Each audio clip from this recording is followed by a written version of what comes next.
Everyone has human rights.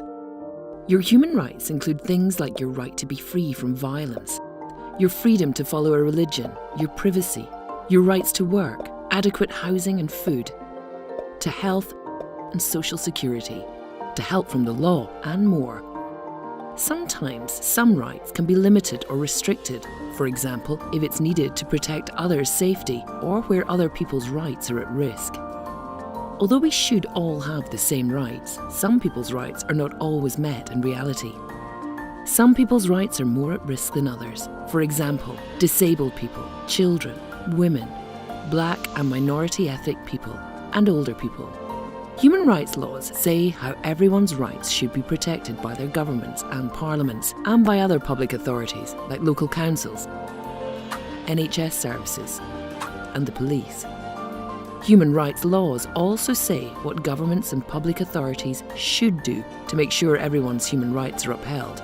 For example, they should provide primary education, make sure everyone has access to food, and protect people from violence. They also say what governments and public authorities must not do. For example, they must not take away your freedom without good reason or torture you. Human rights laws also say when your rights can be restricted and for what reasons. But where do human rights and the laws that protect them come from? And how do they work in practice in Scotland? Human rights have been talked about and protected by laws in different ways in different countries for hundreds of years. But it was only after the Second World War that countries around the world got together for the first time to agree and write down what human rights are for everyone, everywhere. The Universal Declaration of Human Rights was adopted by 48 countries in 1948, including the UK.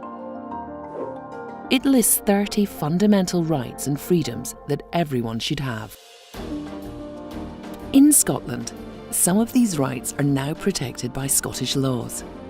This means the courts in Scotland can make sure those human rights are respected. These are the rights set out in the European Convention on Human Rights and the Human Rights Act. These laws protect rights like the right to vote, rights to private and family life, and rights to freedom from torture or unfair detention, sometimes known as civil and political rights. Other international rights, like rights to housing, health and social security, can't be enforced in the UK or Scottish courts, not at the moment. But these rights are set out in international laws. These laws mean that the Scottish Government, Scottish Parliament and other Scottish public authorities have duties within their designated areas of responsibility to respect, protect and fulfil everyone's rights. The United Nations checks how countries are doing when it comes to their legal duties to protect human rights. Our next animation looks at this in more detail.